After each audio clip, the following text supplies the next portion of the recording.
नमस्कार विद्यार्थियों, आज हम परवशिष विभजितक एवं इसके संगठन के बारे में अध्ययन करेंगे। सबसे पहले परवशिष विभजितक हम अपने पूर्व के वीडियोस के अंतर्गत मूल शीर्ष एवं उसके संगठन के बारे में अध्ययन कर चुके हैं। जिस प्रकार से मूल शीर्ष के अंतर्गत हमने मूल शीर्ष विभजितक की स्थिति के बारे में अध्ययन किया, उसी तरह से पररोह शीर्ष के अंतर्गत पाए जाने वाले विभजितक को पररोह शीर्ष विभजितक कहते हैं। और इसकी स्थिति की हम बात करें तो यहाँ पर आप देखेंगे कि पर्ण आधिक्यों से परिबद्ध है जो पररोह शीर्ष के अंतर्गत विभजितकी क्षेत्र पाया जाता है। और इन विभजितकी क्षेत्र के अक्षीय पोजीशन में अक्षीय कलिका पाई जाती है। और नीचे की तरफ जो आप देख रहे हैं, जो कि पररोह शीर्ष का परिपक्वन क्षेत्र है, वहां पर है जो आपको विभेदित होते हुए वस्कुलर उत्तक दिखाई देते हैं।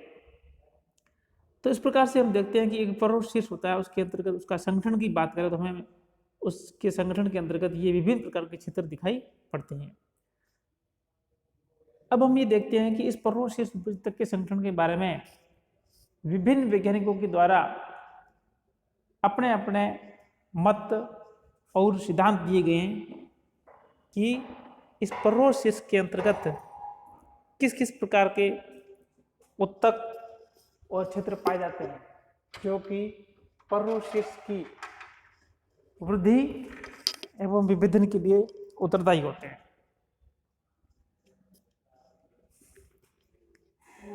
इस पररोह शीर्ष विभजितक संगठन के अंतर्गत सिद्धांतों की बात करें तो सबसे पहले है अग्रस्त कोशिका सिद्धांत। अग्रस्त कोशिका सिद्धांत जैसा कि नाम से प्रतीत है कि कोशिका जो कि शीर्ष पर अर्थात अग्रस्त स्थिति में है। यह सिद्धांत हॉफमिस्टर द्वारा दिया गया था। जिस प्रकार शेवालो एवं ब्रायोफाइट्स में तथा अन्य लोअर ग्रुप्स के प्लांट्स के अंतर्गत एक एपिकल सेल अर्थात अग्रस्त कोशिका की सक्रियता से संपूर्ण पादप शरीर का निर्माण अर्थात विभेदन हो जाता है, इसी बात को ध्यान में रखकर के हॉफमिस्टर द्वारा है जो उच्चवर्गीय पादपों के पररोह शीर्ष विभजितक संगठन के बारे में अग्रस्त कोशिका सिद्धांत प्रस्तुत किया गया। इस सिद्धांत की विस्तृत व्याख्या नाजली के द्वारा प्रस्तुत की गई, लेकिन वर्तमान में इस सिद्धांत को उच्चवर्गीय पौधों के संदर्भ में उपयुक्त नहीं समझा जाता है। यहाँ पर आप देख रहे होंगे कि यह जो पररोह शीर्ष है, इसके अंतर्गत एक एपिकल सेल है। उस एपिकल सेल्स के द्वारा संपूर्ण पादप शरीर का निर्माण होता है। यह है अग्रस्त कोशिका सिद्धांत की विचारधारा थी। नेक्स्ट है उत्तक जन सिद्धांत, यानी उत्तक का निर्माण करने वाले सिद्धांत। यह अवधारणा एक जर्मन वनस्पति शास्त्री हैंस्टीन के द्वारा प्रस्तुत की गई, जो विभिन्न पौधों में जड़ों एवं तने के शीर्ष सिरों की संरचना को स्पष्ट करती है। इस सिद्धांत के अनुसार मूल के समान पररोह में भी शीर्ष सिरे के अंतर्गत विभजितक उत्तक की 3 परतें या स्तर विभेदित रहते हैं। और ये परतें या उत्तक क्षेत्र विभिन्न प्रकार के उत्तक तंत्रों का निर्माण करते हैं और इन्हें हम उत्तक जन कहते हैं। सामान्यतः यह उत्तक क्षेत्र होते हैं 3 प्रकार के होते हैं। सबसे जो पहला है वो है आपका त्वचा जन, जो कि बाह्य त्वचा के निर्माण हेतु उत्तरदायी होता है। और ये उत्तक जन क्षेत्र बाहरी एक पंक्ति मोटाई की सुरक्षा परत का निर्माण करता है, जिसे हम बाह्य त्वचा कहते हैं। दूसरा है वो है आपका वल्कुटजन, या जिसे हम कहते हैं पेरिब्लेम। वल्कुट का निर्माण करने वाली विभजित की परत को हम पेरिब्लेम के नाम से जानते हैं, और ये क्षेत्र त्वचा जन के ठीक नीचे की ओर और बहुस्तरीय होता है। इसके द्वारा मुख्य रूप से भरण उत्तक तंत्र का निर्माण अर्थात विकास किया जाता है। और तीसरे प्रकार का जो उत्तक जन है वो है आपके रंभजन अर्थात प्लीरोम। और इस उत्तक जन क्षेत्र का मुख्य कार्य है सावन उत्तक, मज्जा एवं परिरंभ का निर्माण करना, तथा यह विभजित की कोशिकाएं पर्रोशीर्ष के मध्य भाग में पाई जाती है।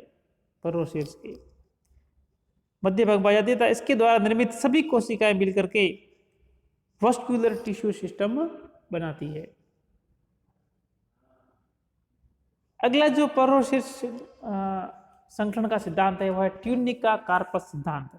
और यह सिद्धांत पर्रो के अग्रस्त या ऊपरी सिरे के संगठन को समझने के लिए अपेक्षाकृत अन्य सभी सिद्धांतों से इसको है जो उपयुक्त माना गया है। यह सिद्धांत अग्रस्त विभजित की कोशिकाओं में होने वाले विभाजन के तल एवं उनकी दिशा पर आधारित है। यह पर्रोशीर्ष संगठन का सिद्धांत ट्यूनिका कार्पस सिद्धांत महान जर्मन वनस्पति शास्त्री श्मिट के द्वारा प्रस्तुत किया गया था तथा फास्टर ने इस सिद्धांत का समर्थन किया था। इन्होंने ये बताया कि उच्च वर्गीय पौधों का पर्रोशीर्ष दो क्षेत्रों ट्यूनिका एवं कार्पस में विभेदित रहता है।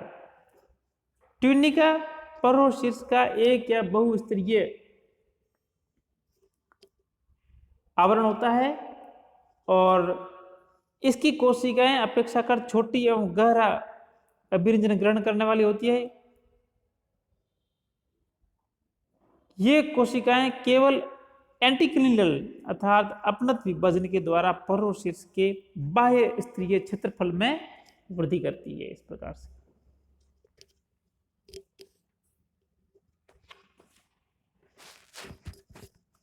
फिर है नीचे वाला ट्यूनिका से परिबद्ध क्षेत्र, वो है कार्पस क्षेत्र।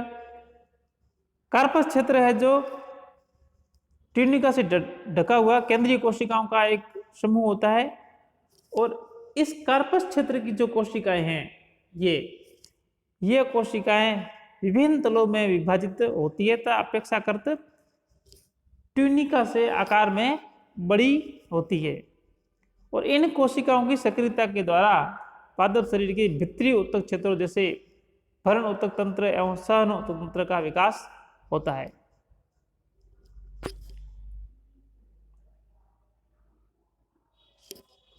मेंटल कोर सिद्धांत, यह विचारधारा पोफाम एवं चान के द्वारा 1950 में प्रस्तुत की गई। इनके अनुसार पर्रोशीर्ष पर विभजित की कोशिकाएं दो परतों में विभाजित रहती है।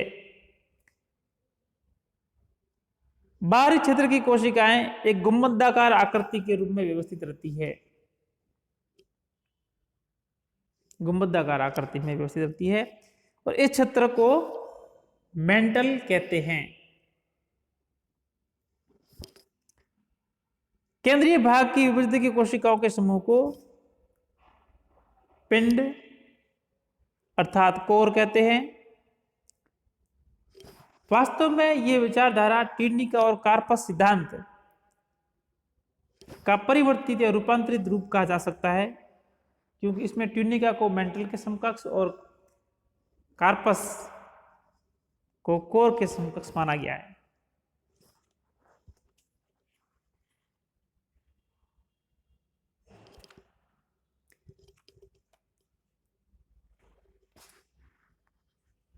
फिर है परवलशीर्ष संगठन के संदर्भ में जो मत दिया गया है वो है न्यूमैन का मत।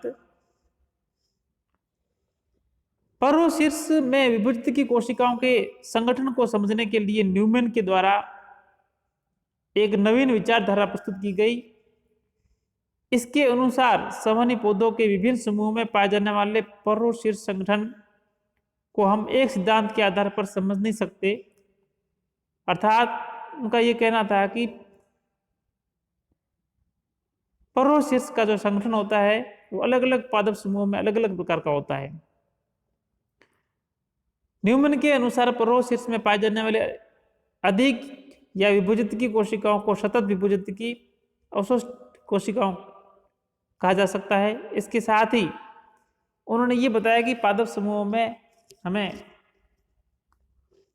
3 प्रकार के परवलशीर्ष संगठन देखने को मिलते हैं, जिसके अंतर्गत आप यहां पर देख रहे हैं पहला है जिसको हम कहते हैं मोनोप्लेक्स प्रकार का परवलशीर्ष संगठन।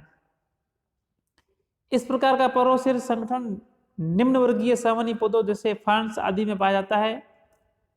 जहां विभाजित की कोशिकाएं एकल परत के रूप में एवं भीतर की ओर उन्मुख होती है तथा एक ही तल पर विभाजित होकर फर्न्स के पर्रों की लंबाई में वृद्धि करती है। दूसरे प्रकार का जो परवलशीर्ष संगठन है उसे हम सिंप्लेक्स प्रकार का परवलशीर्ष संगठन कहते हैं। इस प्रकार का परवलशीर्ष प्राय जिम्नोस्पर्म में देखने को मिलता है तथा इस शीर्ष की कोशिकाएं एक या एक से अधिक स्तरों में व्यवस्थित रहती है तथा ये अपनतिक एवं परिणतिक रूप से विभाजित होने की क्षमता रखती है। तीसरे प्रकार का जो परवलशीर्ष संगठन है वो हम देख रहे हैं यहाँ पर सी और डी के अंतर्गत, जिसे हम डुप्लेक्स प्रकार का परवलशीर्ष संगठन कहते हैं। सामान्यतः आवर्तबीजी पौधों में इस प्रकार का परवलशीर्ष है जो पाया जाता है तथा इसकी कोशिकाएं 2 से अधिक तलों में विभाजित होने की क्षमता रखती है तथा 1 से अधिक पंक्ति में व्यवस्थित होती है। जैसा कि आप यहाँ पर देख रहे हैं 1 से अधिक पंक्ति में व्यवस्थित होने की क्षमता रखती है। विभाजित कोशिकाओं की बाहरी परत को हम सुपरफिशियल लेयर कहते हैं तथा यह केवल अपनत रूप से विभाजित होती है, जबकि आंतरिक परतें सभी तलों में विभाजित होती है। इस प्रकार से विभिन्न वैज्ञानिकों के द्वारा परवलशीर्ष संगठन के बारे में अपनी अपनी विचारधाराएं प्रस्तुत की गई। धन्यवाद।